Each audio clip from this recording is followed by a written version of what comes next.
RKO the infamous and WO back with another video doing my full fight analysis / review of the Tito Ortiz versus Forrest Griffin matchup, the co-main event of UFC 148, the third matchup, the rubber match of the first fight, Tito Ortiz winning by split decision, the second fight, Forrest Griffin winning by split decision, and now 3 years later, well, actually almost 3 years later, we have the rubber match between the two, Tito Ortiz's final fight, which the fight that he retires from the octagon.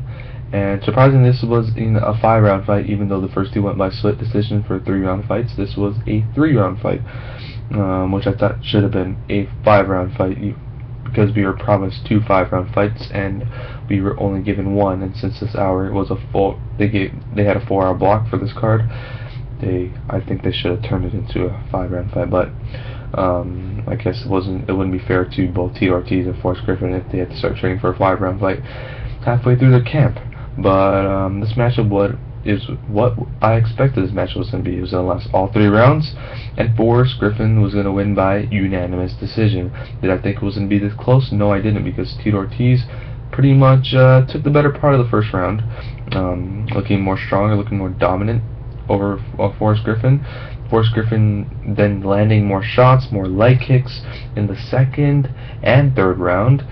A lot of more punches landed by Forrest Griffin, and they actually even showed a final stat of the entire fight after the fight was over, and significantly punches landed Forrest Griffin, leg kicks, I believe it was like 46 leg kicks before Griffin landed, and 2 by Tito Ortiz landed.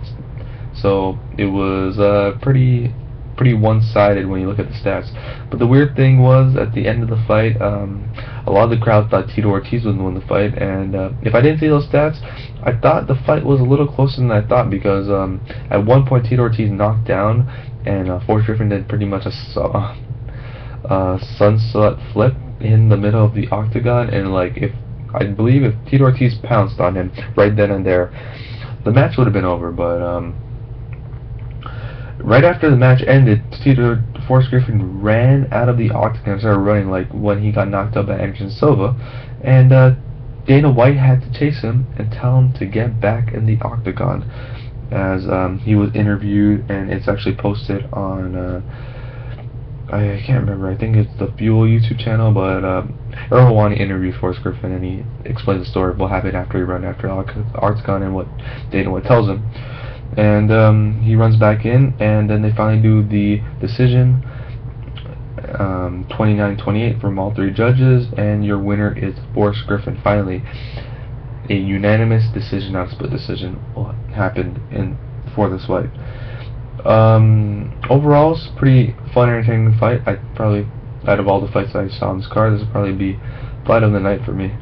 And I don't know if it did get better or not, but it's a pretty good fight. Tito Ortiz's final match in the octagon.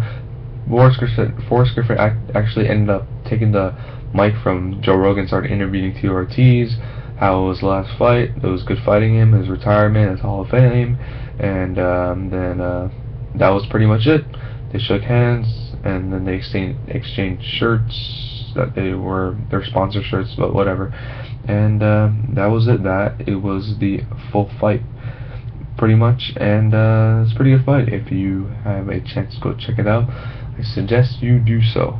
And that is it for my review. Thanks for watching. Hope you enjoyed, and that is all.